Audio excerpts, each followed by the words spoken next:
Hey guys, good morning. So this is a pretty significant blow for the administration's trade agenda, the biggest one that we've seen so far, but it's certainly not the end of the road for the tariffs, and it doesn't leave the administration without options. So really three main things to watch from here. The first is that the administration can, and in fact already has requested, a formal administrative stay that could keep tariffs in place if it's granted. So the status quo would hold if we see that move forward. They also could move for tariffs via alternative statutes. Sarah just laid out some of the Section 232s that are there. There are a number of statutes we can run through that they're looking at. And in the meantime, the trade negotiations with other countries are still ongoing. So on that stay, Justice Department attorneys filed that request just this morning with the Court of International Trade, asking them not to impose this ruling, saying it's critical for the country's national security and for the president's ongoing delicate diplomatic efforts, those ongoing trade negotiations, that the court stay its judgment. So we'll have to wait and see whether that's granted. But in the ruling itself, there were 10 calendar days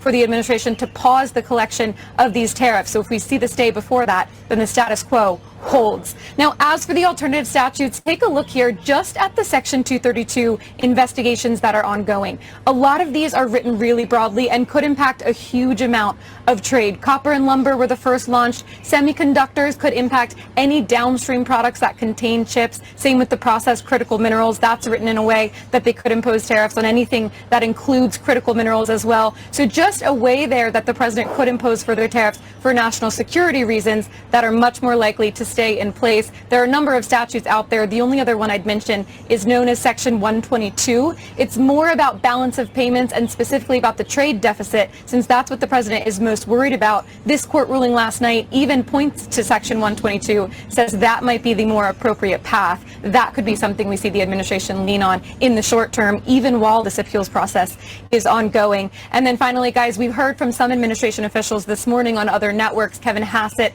Peter Navarro have been saying that in the meantime, with all of this, trade negotiations with other countries are ongoing. They say that trade deals could be coming even this week with, I think Hassett said, 3 other countries. So more to watch there, more movement as that keeps going.